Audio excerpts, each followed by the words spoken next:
हर हर महादेव दोस्तों, श्रावण सोमवार कथा में आप तमाम भक्तों का बहुत बहुत स्वागत है। मित्रों, श्रावण महीने की शुरुआत 4 जुलाई 2023 से हो गई है और इसका समापन 31 अगस्त को होगा। इस बार सावन में अधिक मास लगा है, जिस कारण सावन 2 महीने का होगा। इसमें अधिक मास की अवधि 18 जुलाई से 16 अगस्त तक रहेगी।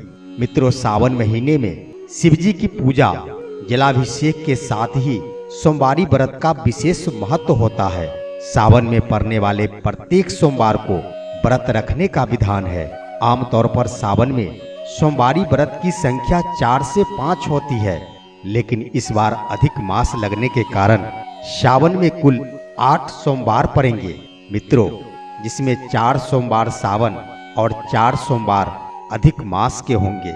मित्रों, इन 8 सोमवार में 4 सोमवार ही प्रमुख है, जिसमें बाबा भोलेनाथ की भक्ति और जलाभिषेक करने से मनचाहा फल की प्राप्ति होगी। तो आइए सबसे पहले जाने कि वे 4 सोमवार कौन कौन है और उनकी तिथियां क्या है, जिसमें हम बाबा भोलेनाथ की कथा एवं जलाभिषेक करें तो हमें मनचाहा फल की प्राप्ति होगी। सावन का पहला सोमवार व्रत 10 जुलाई 2023 को होगा। सावन का दूसरा सोमवार व्रत 17 जुलाई 2023 को होगा। मित्रों, सावन का तीसरा सोमवार व्रत 21 अगस्त 2023 को होगा और सावन का चौथा सोमवार व्रत 28 अगस्त 2023 को होगा, जिसमें बाबा भोलेनाथ की भक्ति, जलाभिषेक, इनकी कथा एवं इनका व्रत किया जाए तो व्रतियों को मनचाहा फल की प्राप्ति होगी। इसके अलावे अन्य 4 सावन सोमवार अधिक मास या मलमास में पड़ेंगे, जो कि मान्य नहीं होगा और ये तिथियां हैं 24 जुलाई, 31 जुलाई, 7 अगस्त और 21 अगस्त। तो मित्रों, ये 4 अन्य सावन सोमवार जो कि मान्य नहीं है, इन तिथियों को आप सोमवार व्रत या कथा नहीं भी रख सकते हैं। वैसे तो बाबा भोलेनाथ की पूजा आराधना हर दिन मान्य होते हैं। तो मित्रों, आइए जानते हैं सावन सोमवार कथा का महत्व एवं इससे होने वाले फायदे के बारे में। भक्तों, अगर आपकी कोई मन्नत पूरी ना हो रही हो या फिर तमाम प्रयासों के बावजूद भी आपको अपने कैरियर में सफलता ना मिल रही हो या व्यक्तिगत जीवन में परेशानी चल रही हो, मसलन कोई भी दिक्कत हो, तो परेशान होने के बजाय अब की 2023 की सावन सोमवार का व्रत करके इस कथा का पाठ करते हुए आप मनचाही मुराद पूरी कर सकते हैं।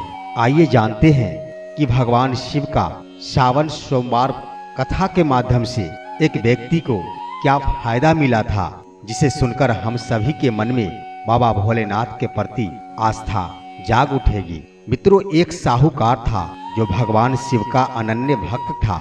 उसके पास धन्य धान्य किसी भी चीज की कोई कमी नहीं थी, लेकिन उसकी कोई संतान नहीं थी और वह इसी कामना को लेकर रोज शिवजी के मंदिर जाकर दीप जलाता था।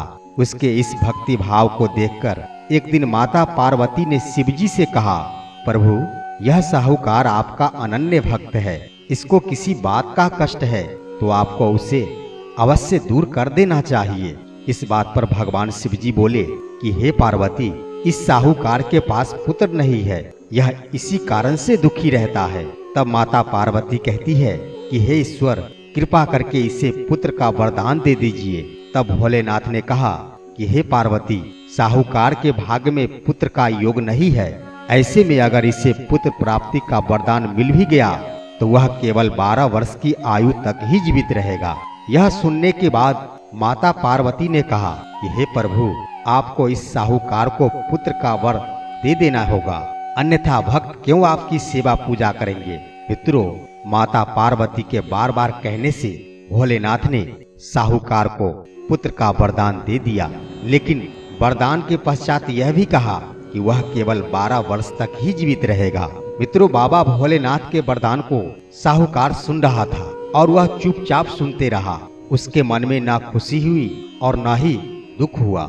वह पहले की ही तरह भोलेनाथ की पूजा अर्चना करते रहा और देखते देखते समय बिता।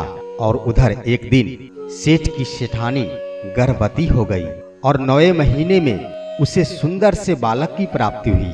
परिवार में खूब हर्षोल्लास मनाया गया, लेकिन साहूकार पहले की तरह ही अपना जीवन व्यतीत करते रहा।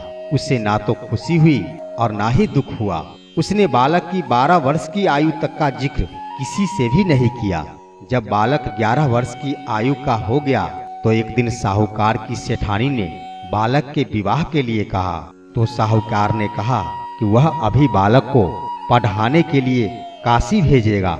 इसके बाद उसने बालक के मामा जी को बुलाया और कहा कि इसे काशी पढ़ने के लिए ले जाओ और रास्ते में जिस भी स्थान पर रुकना हो वहां यज्ञ करते और ब्राह्मणों को भोजन कराते हुए ही आगे बढ़ना। मित्रों, वह बालक अपने मामा के साथ काशी के लिए चल पड़ा और काशी जाने के क्रम में जहाँ कहीं भी उन दोनों को रुकना पड़ा, वो लोग यज्ञ पाठ करते हुए निकल रहे थे। जाने के क्रम में रास्ते में एक राजकुमारी का विवाह था और मित्रों, उस राजकुमारी का जिससे विवाह होना था वह एक आंख से कान्हा था। लेकिन राजकुमारी के पिता जो राजा थे वह यही बात सोच रहे थे कि हमारे होने वाले दामाद को कोई देखे नहीं और देखकर ये ना कहे कि राजा का दामाद कान्हा है।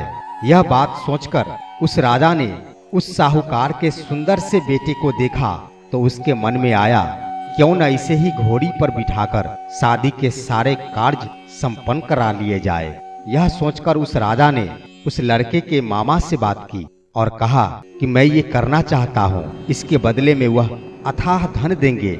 और अथाह धन की बात सुनकर उस बालक के मामा राजी हो गए और इसके बाद साहूकार का बेटा विवाह की वेदी पर बैठा। और मित्रों, जब विवाह कार्य संपन्न हो गए तो जाने से पहले उस लड़के ने राजकुमारी के चुंदरी के पल्ले पर लिखा कि तेरा विवाह तो मेरे साथ हुआ, लेकिन जिस राजकुमार के साथ तुम भेजे जाओगे वह तो एक आंख से कान्हा है। और यह चुंदरी पर लिखकर वह लड़का अपने मामा के साथ काशी की ओर चल पड़ा।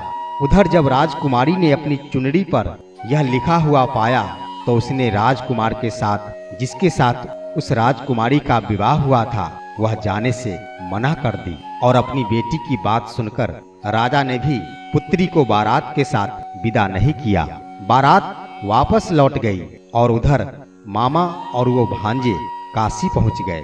एक दिन जब मामा ने यज्ञ रच रखा था और भांजा बहुत देर तक बाहर नहीं आया तो मामा ने अंदर जाकर देखा तो भांजे के प्राण निकल चुके थे। वह बहुत परेशान हो गए, लेकिन सोचा कि अभी रोना पीटना मचाया तो ब्राह्मण चले जाएंगे और यज्ञ का कार्य अधूरा रह जाएगा। जब यज्ञ संपन्न हुआ तो मामा ने रोना पीटना प्रारंभ किया। मित्रों, उसी समय शिव और पार्वती उधर से होकर गुजर रहे थे तो माता पार्वती ने शिव जी से पूछा कि हे प्रभु, ये कौन है और क्यों रो रहा है। तब उन्हें पता चलता है यह तो भोलेनाथ के आशीर्वाद से जन्मा साहूकार का पुत्र है। तब माता पार्वती कहती है कि हे स्वामी, इसे जीवित कर दे, अन्यथा रोते रोते के माता पिता के प्राण निकल जाएंगे। तब भोलेनाथ ने कहा कि हे पार्वती, इसकी आयु इतनी ही थी सो वह भोग चुका है। मित्रों, लेकिन माता पार्वती के बार बार आग्रह करने पर भोलेनाथ ने उस बालक को जीवित कर दिया और लड़का ओम नमः शिवाय करते हुए उठा और मामा भांजे दोनों ने ईश्वर को धन्यवाद दिया और अपनी नगरी की ओर लौट पड़े। रास्ते में वही नगर पड़ा जहां उस बालक की राजकुमारी के साथ विवाह हुआ था और जाने के क्रम में राजकुमारी ने उस बालक को पहचान लिया। तब राजा ने राजकुमारी को साहूकार के बेटे के साथ बहुत सारे धन धान्य के साथ विदा कर दिया। और अब वो बालक, उसकी पत्नी और उसके मामा जब अपने घर पहुंचते हैं तो उधर साहूकार और उसकी पत्नी छत पर बैठे थे। उन दोनों ने प्रण रख रखा था कि यदि उनका पुत्र सकुशल वापस नहीं लौटा तो वे दोनों छत से कूदकर अपनी प्राण को त्याग देंगे। तभी लड़के के मामा ने आकर साहूकार के बेटे और बहू के आने का समाचार सुनाया। ये बातें सुनकर वे नहीं माने तो मामा ने शपथ पूर्वक कहा कि आपके बेटे और बहू आ गए हैं, इन्हें अंदर आने का अनुमति दीजिए। अब साहूकार और उनकी पत्नी ने अपने बहू बेटे का स्वागत किया और अंदर आने की अनुमति दी।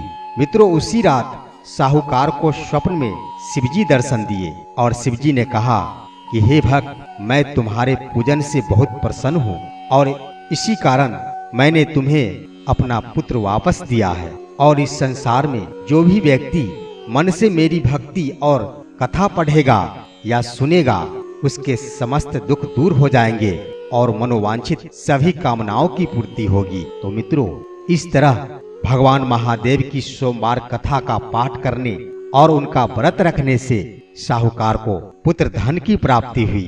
तो हम सभी को चाहिए कि हम इस बार सोमवार का व्रत करके भगवान भोलेनाथ का कथा पाठ अवश्य करें। तो आज का वीडियो इतना ही, फिर मिलते हैं हम अगले वीडियो में। तब तक के लिए हर हर महादेव।